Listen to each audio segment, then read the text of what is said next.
Hoy vamos a continuar con nuestra serie eh, Notas sobre el Apocalipsis en la sección Las siete iglesias.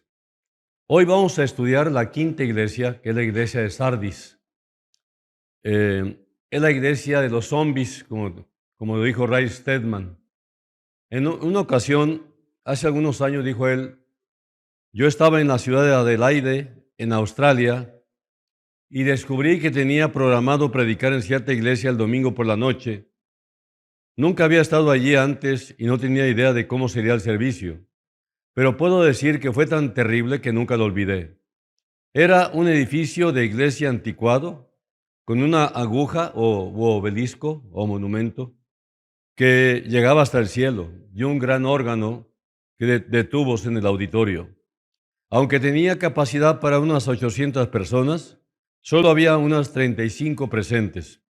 La mayoría de ellos debían tener más de 60 o 70 años. Habían contratado a un organista para que tocara para ellos, que era visiblemente gay. Y cuando terminó, recogió su música y aburrido se fue. El coro estaba formado por 7 ancianas, todas en sus 80 al parecer, dirigidas por una alegre anciana que hizo todo lo posible para que todos cantaran, pero sin mucho éxito. Mientras esperaba mi tiempo para predicar, me di cuenta de la vida de la ciudad que fluía afuera, con personas que desconocían y no habían sido tocadas por esta iglesia. Cada vez que leo sobre la iglesia de Sardis, pienso en esa congregación en Australia. Verdaderamente,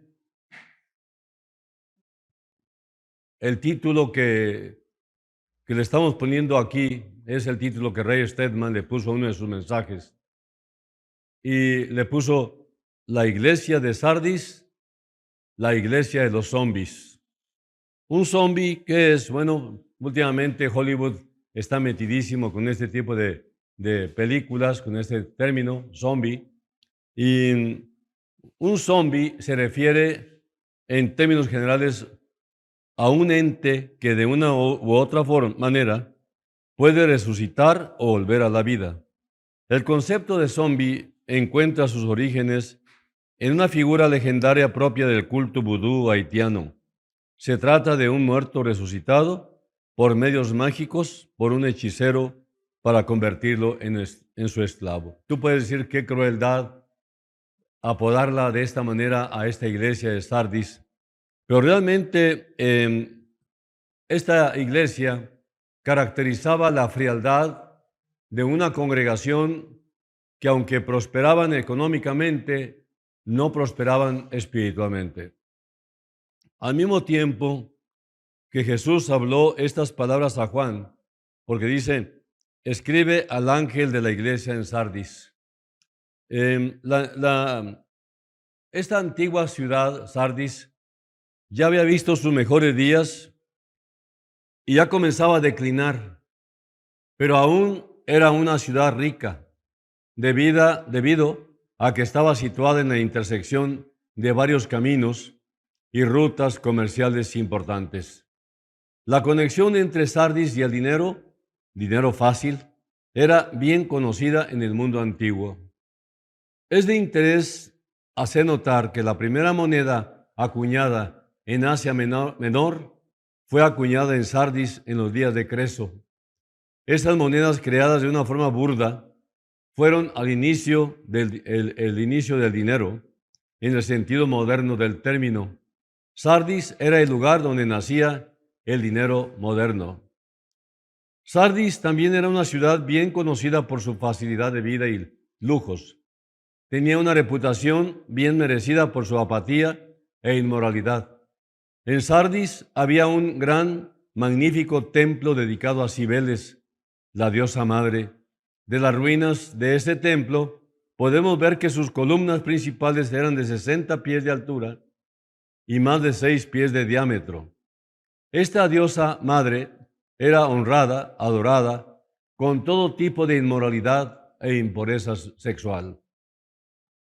La combinación de dinero fácil y un ambiente de moral o de moralidad indiferente, apática hacia que la gente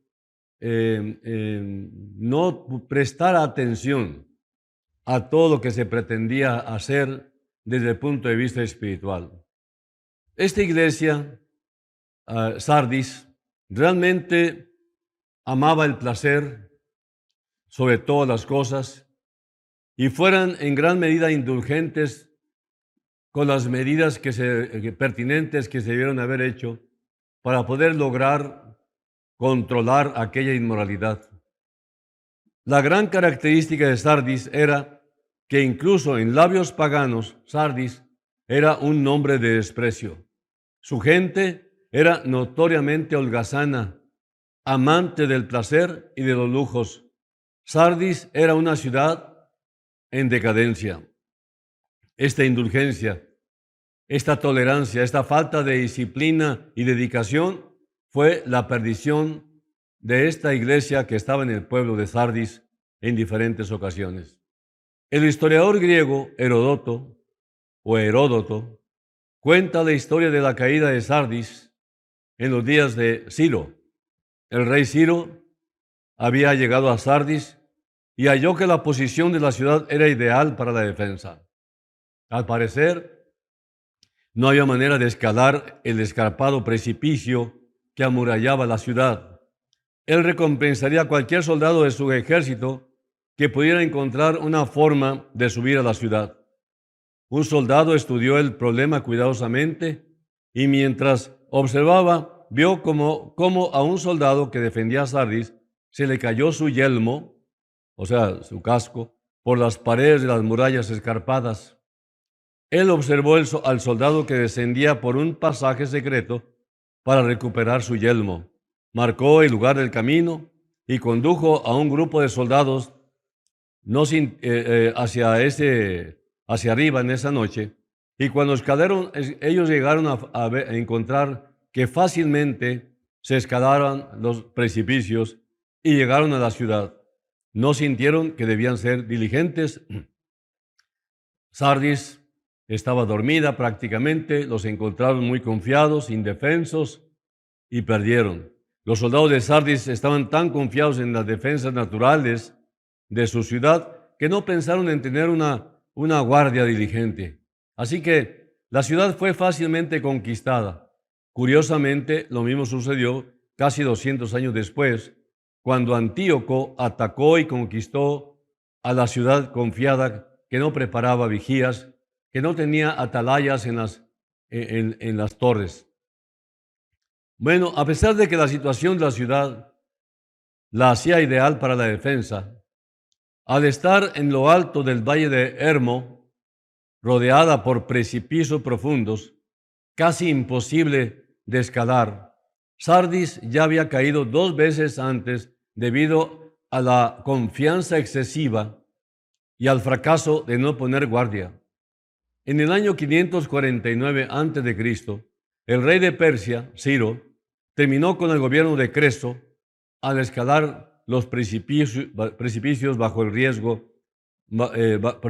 abrigo de la oscuridad. En el año 214 a.C., los ejércitos de Antíoco el Grande, Antíoco III, capturaron la ciudad utilizando el mismo método.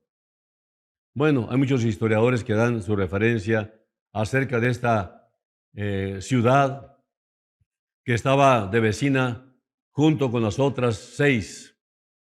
Y dice, el que tiene los 7 espíritus de Dios y las 7 estrellas, dice esto. O sea que mientras Jesús se describe a sí mismo, utiliza términos que enfatizan su carácter como amo de cualquier poder espiritual y autoridad. La repetición del número 7 ayuda a indicar esto, porque 7 es el número de plenitud en la Biblia. Por lo tanto, Jesús tiene la plenitud del Espíritu de Dios y la plenitud de la iglesia. El que tiene, dice, los 7 espíritus de Dios. Jesús tiene la llenura, la plenitud, el poder del Espíritu de Dios en sí mismo. Y también tiene al Espíritu Santo en plenitud para darlo a la iglesia. Y las 7 estrellas, continúa el versículo. Jesús también tiene la plenitud de la iglesia en su mano. Sabemos que las 7 estrellas representan a las 7 iglesias, por lo que Jesús dijo en Apocalipsis 1:20, las 7 estrellas son los ángeles de las 7 iglesias. Cuando Jesús habla de los ángeles de las 7 iglesias, a través de estas cartas, habla no a un individuo, sino a toda la iglesia por medio de ese individuo.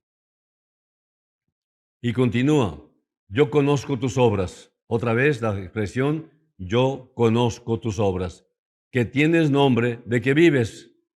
Yo conozco tus obras. De la manera que Jesús le habla a cada iglesia, también le habla a la iglesia de Sardis.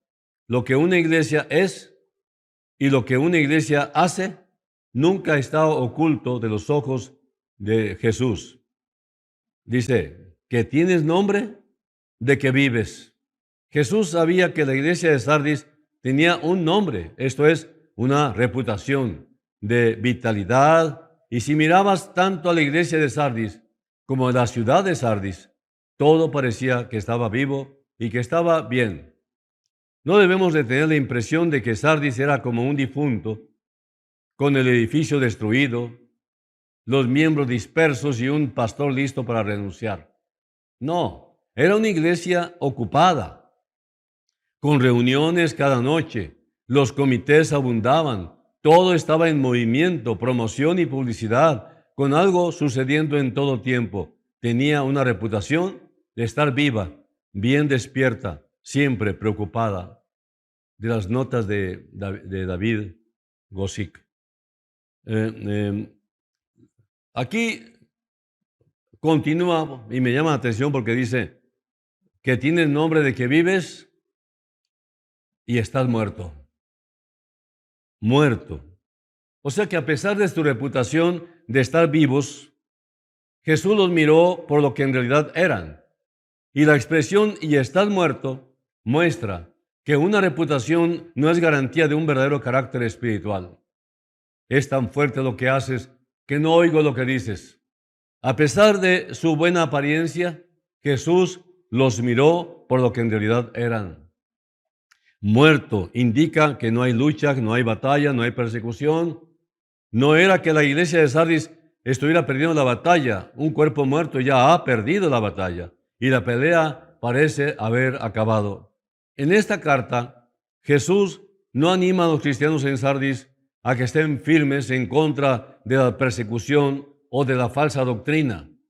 Probablemente porque no había un peligro significativo de estas cosas en Sardis. Al estar muerta, la iglesia de Sardis no representaba amenazas significativas para el dominio de Satanás. Así que no era digna de atacar. La iglesia en Sardis era un modelo perfecto de un cristianismo inofensivo que no tiene ninguna influencia hacia el exterior. Otro comentarista dice, su apariencia era que estaba viva, pero en su esencia estaba muerta. La iglesia de Sardis estaba en paz, pero era la paz de los muertos. Estoy compartiendo muchas notas de diferentes siervos de Dios. Y me llama la atención este discernimiento espiritual para poder detectar en qué condiciones estaba esta iglesia y en qué condiciones está la iglesia de hoy, la nuestra. Dice el versículo del 2 al 4, sé vigilante y afirma las otras cosas que están para morir, porque no he hallado tus obras perfectas delante de Dios. Acuérdate pues de lo que has recibido y oído y guárdalo y arrepiéntete. Pero pues si no velas, vendré sobre ti como ladrón y no sabrás a qué hora vendré sobre ti. Pero tienes unas pocas personas en Sardis que no han manchado sus vestiduras y andarán conmigo en vestiduras blancas porque son dignas. Sé vigilante, ¿no? Estoy leyendo la Nueva Versión Internacional. Esta primera instrucción de Jesús les dice que necesitan examinar y proteger, fortalecer lo que tienen. Al Jesús decir, afirma las otras cosas que están para morir, podemos deducir que la condición espiritual de la iglesia de Sardis era mala, pero no estaba sin esperanza. Es decir, olvídate de lo que ya perdiste, pero ocúpate de conservar lo que te queda. No lo pierdas, no dejes que se muera. Espiritualmente había cosas que aún podían ser fortalecidas. Jesús no se había rendido y era tarde. Dice aquí que están para morir, pero no demasiado tarde. Ahora, en su historia, la ciudad de Sardis fue fácilmente conquistada 2 veces. No era que los ejércitos que atacaban abrumaran a Sardis, sino que la confianza excesiva los hizo que no fueran vigilantes, que no estuvieran a la expectativa. El estado espiritual de la iglesia de Sardis era un reflejo del carácter histórico de la ciudad. Porque no he hallado tus obras perfectas delante de Dios. Esto muestra que sus obras no habían llegado a la medida del estándar de Dios. Hacer obras no es suficiente, porque Dios requiere una intención en particular y un propósito en todas nuestras obras. Al Señor le interesa tu persona, no tanto tus obras, pero las obras hablan de que Cristo está vigente en tu propio corazón, porque el fruto determina tu condición. Entonces, respecto a la frase, no he hallado tus obras perfectas, otro escritor dice, ellos hacían deberes de todos tipos, pero no los hacían de manera completa. Ellos estaban constantemente empezando, pero nunca concluían nada. ¿No les parece familiar esto? Llenos de buena intención, pero nunca poniéndolo por obra. Acuérdate pues de lo que has recibido y oído, y guárdalo y arrepiéntete. Continúa el versículo.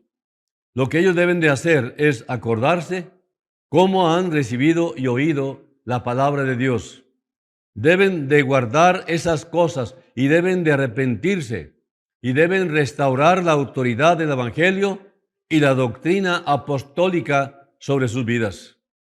Hay que volver al camino antiguo para restaurar lo que aún queda. Pablo describió en 1 Tesalonicenses 2:13 el tipo de recepción de la palabra que ellos necesitaban recordar, por lo cual también nosotros, sin cesar, damos gracias a Dios de que cuando recibisteis la palabra de Dios que oíste de nosotros, la recibisteis no como palabra de hombres, sino según es en verdad la palabra de Dios, la cual actúa en vosotros los creyentes. Y dice el versículo todavía, pues si no velas, vendré sobre ti como ladrón. Jesús les advierte del gran peligro de no mantenerse vigilantes. Si ellos ignoran su mandamiento de velar, de vigilar, entonces Jesús vendrá sobre ellos como ladrón en un tiempo que ellos no esperan. Y dice más, vendré sobre ti. ¿Cómo vendrá Jesús sobre ellos?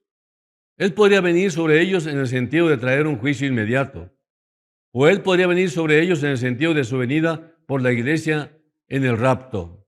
Usado en cualquier sentido, muestra que su venida puede ser repentina y sin anunciarse, así que ellos deben de velar. Dice la palabra que este acontecimiento del arrebatamiento será cumplido en un abrir y cerrar de ojos. Winston Churchill le dijo a Gran Bretaña en los primeros días de la Segunda Guerra Mundial, les debo dejar una palabra de la advertencia. Lo que le sigue a la cobardía y a la traición, la confianza excesiva que conduce a la negligencia y a la pereza, es el peor de los crímenes de guerra. Pero tienes unas pocas personas en Sardis que no han manchado sus vestiduras. Aún entre los cristianos muertos de Sardis hay un remanente fiel, pero solamente eran unas pocas personas. En Pérgamo y en Teatira había algunos malos entre los buenos, pero en Sardis había unas pocas personas buenas entre los malos. En Sardis, y aquí se muestra que es notable que aún se hallan en Sardis unas personas fieles al Señor. Tienes entre esa iglesia personas fieles al Señor. Es notable porque la ciudad tiene una reputación considerable de inmoralidad. En una ciudad tan malvada, algunos entre los cristianos no se habían manchado al unirse al pecado. Dice, algunos de ahí no han manchado sus vestiduras. ¿Por qué Jesús se refiere a que no han manchado sus vestiduras? En la adoración pagana de aquellos días, no era permitido acercarse a los dioses con ropas sucias. La analogía puede funcionar para la adoración a Jesús, porque Él da a sus santos vestiduras blancas. Así como el pecado es expresado bajo la noción de desnudez, la santidad es expresada bajo la noción de vestiduras. Y dice todavía los versículos, y andarán conmigo en vestiduras blancas. Jesús también promete que estos santos andarán con Él. Esta ilustración de una relación de amistad cercana es vista en la vida de Enoc, quien caminó, pues, con Dios y desapareció porque le llevó Dios, según dice Génesis 5:24. Claro que las vestiduras que Jesús da son siempre blancas. Sardis era una iglesia que estaba muerta debido a un compromiso con el pecado. Ellos necesitaban recibir y andar en la pureza, en las vestiduras blancas que Jesús da. El blanco también era el color del triunfo para los romanos. Así que las vestiduras blancas hablan del triunfo final del creyente en Jesús. Y dice, andarán conmigo. Es la recompensa más grande que Jesús puede darles a sus seguidores, que anden con Él. Los cristianos en Sardis que olvidaran su compromiso pecaminoso con su ciudad, serían recompensados con un caminar más cercano, más íntimo con Jesús. Esta recompensa es finalmente una mejor motivación que el temor al castigo o a la ruina por nuestro pecado. Los puros pueden tener una intimidad más grande con Dios, no solamente porque se la han ganado, sino porque están más interesados en las cosas de Dios. Dios promete recompensar ese interés. Bienaventurados los limpios de corazón, porque ellos verán a Dios, dice Mateo 5. Pero, ¿qué se hará con tales personas que viven en la iglesia pero están fuera? Que tienen nombre de estar vivos pero están muertos. ¿Qué se hará con los simples maestros que no viven lo que enseñan? ¿Qué habrá de ser de aquellos que son religiosos en la apariencia externa, pero por dentro viven en la hiel de la amargura? Contestamos de la misma manera que lo hizo Juan Calvino. Ellos andarán en la oscuridad, pues no son dignos. Ellos andarán en la oscuridad de la destrucción de Dios. Ellos andarán en la oscuridad de una angustia incomparable. Ellos andarán en la oscuridad de una desesperación sin esperanza. Ellos andarán en la oscuridad de la condenación. Ellos andarán en la oscuridad por siempre, porque fueron hallados indignos. Es Carlos Spurgeon el que dice estas palabras. Y dice versículo 5, el que venciere será vestido de vestiduras blancas, y no borraré su nombre del libro de la vida, y confesaré su nombre delante de mi Padre y delante de sus ángeles. El que venciere será vestido de vestiduras blancas. Jesús identifica a los vencedores con aquellas pocas personas que no han manchado sus vestiduras. Estos vencedores usarán vestiduras blancas recibidas de Jesús.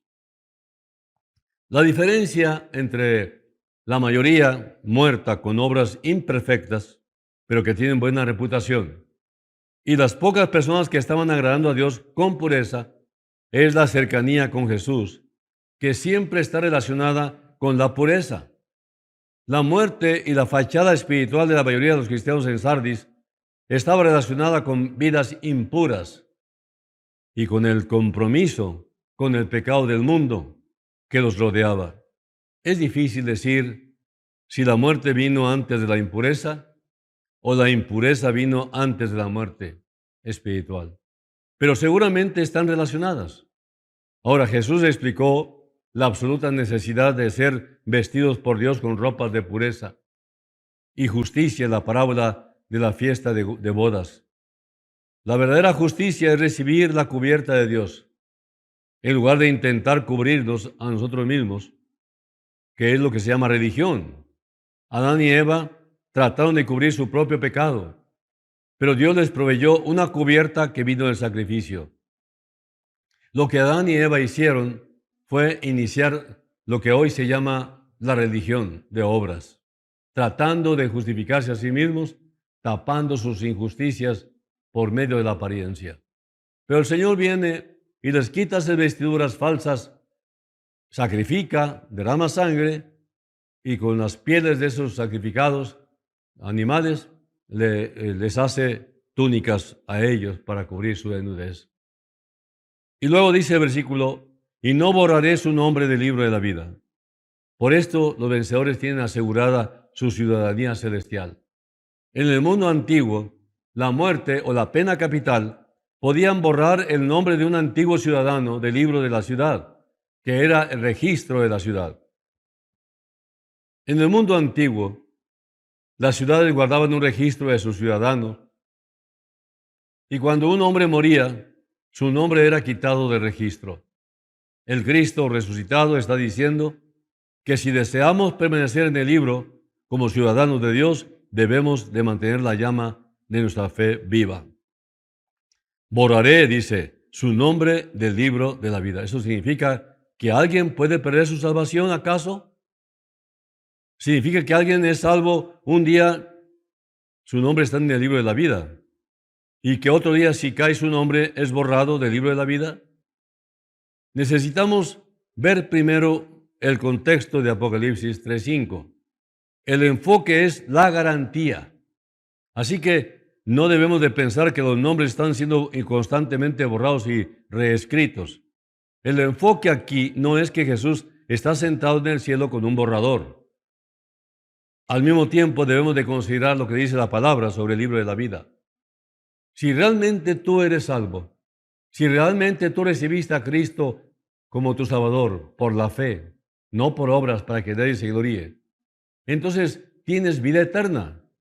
Y esa vida eterna es eterna, no se puede perder. Así que para poder vivir en paz con Dios y con nosotros mismos, mantengámonos en buena relación con el Señor y nunca tendremos inseguridad de que si somos o no salvos. Hay un libro de la vida y estará abierto y se hará referencia a él en el día del juicio. Esto significa que el libro de la vida es real y será leído. Y dice Apocalipsis 20:12, y vi a los muertos grandes y pequeños de pie ante Dios, y los libros fueron abiertos y otro libro fue abierto, el cual es el libro de la vida. Y fueron juzgados los muertos por las cosas que estaban escritas en los libros según sus obras. Hay un libro de la vida y esto determina si vamos al cielo o al infierno. Esto significa que el libro de la vida es importante. Pero dice en el versículo 15 de Apocalipsis 20, y el que no se halló inscrito en el libro de la vida fue lanzado al lago de fuego. Hay un libro de la vida y el conocer que nuestros nombres estén escritos allí nos debe de traer un gran gozo.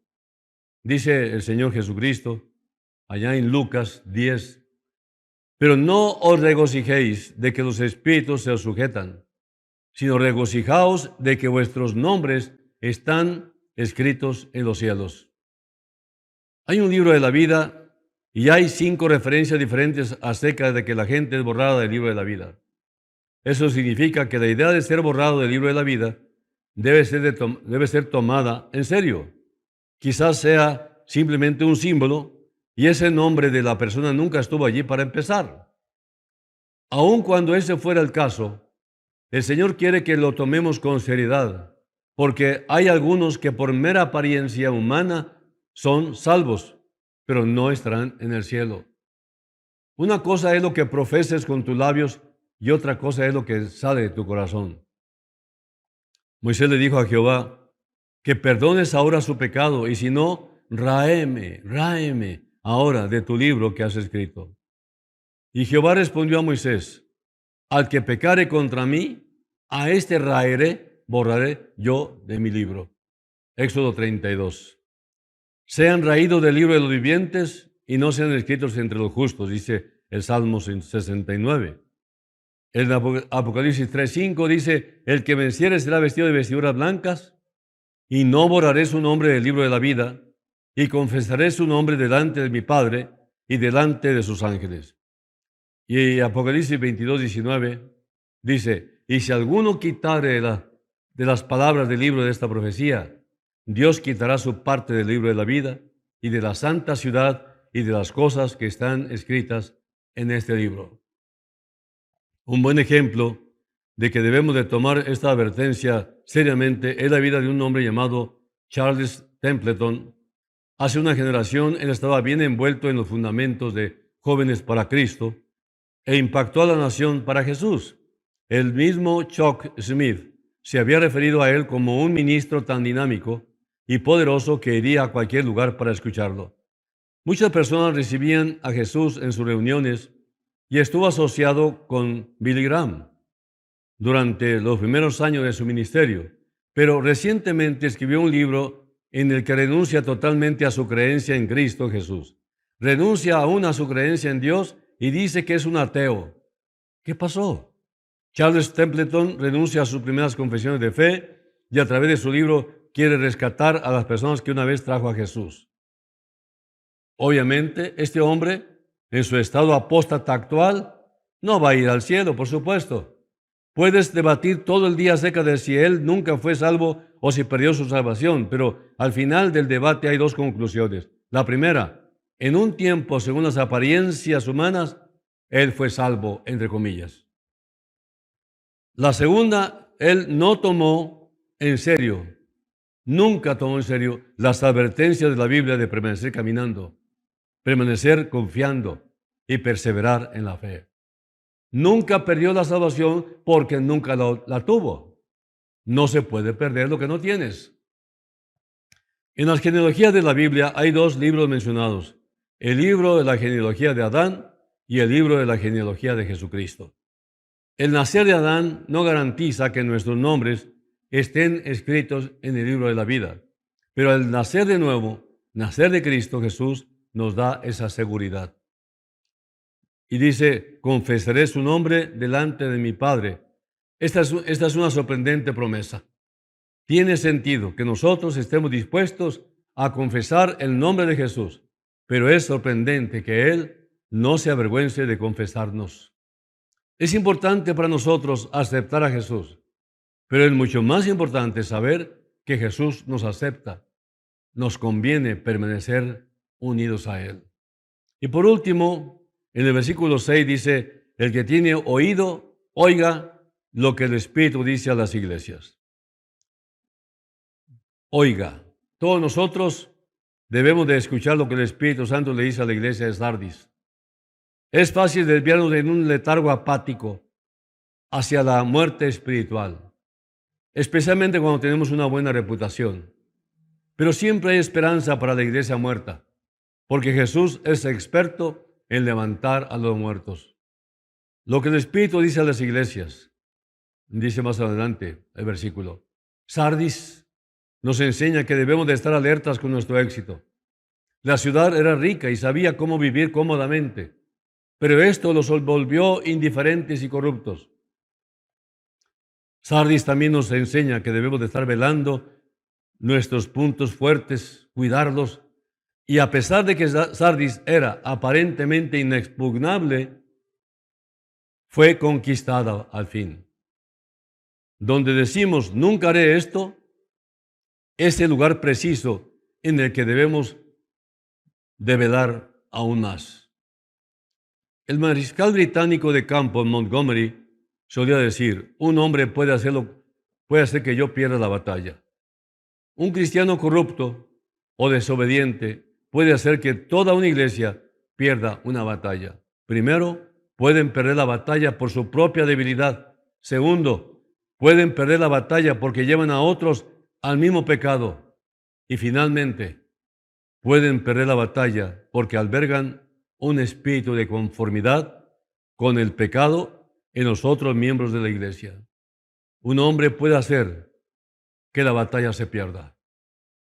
Vigilemos todo el tiempo nuestra conducta, nuestra forma de vivir, y ayudamos al que se está deslizando, que vuelva a la comunión con su Señor. Todo el problema de toda la iglesia de hoy es que está en la indiferencia, está en la flojera y está en la tolerancia del pecado. Es tiempo de despertar, que venga un avivamiento, lo queremos todos. Así que cada uno tendrá su avivamiento cuando confiesa sus pecados y busca al Señor para no volver a los pecados confesados. Vamos a orar. Señor, te ruego que esta enseñanza con la iglesia de Sardis podamos entender que debemos vigilar si realmente estamos en el camino de la fe, no como ese predicador que tuvo tanto éxito en ganar las almas y que otros evangelistas internacionales lo imitaron y al final de cuentas acabó confesando que todo lo que él vivió era una farsa. Realmente estaba muerto y nadie lo sabía y tampoco él parece. Y es hora, Señor, de que vigilemos nuestra vida, nuestra conducta, nuestros hechos. Si verdaderamente Cristo está en nuestro corazón, es algo que debemos analizar introspectivamente. Cristo, ven por mí, ven pronto, Señor, y bendice nuestra iglesia, fortalécela y queremos prepararnos para el arrebatamiento que está por empezar pronto. Y no sabemos en qué momento vendrá como ladrón en la noche y todo se acabará. Gracias, Señor, por bendecirnos con tu palabra. Despídenos en paz y bendice esta congregación en el nombre de Jesús. Amén.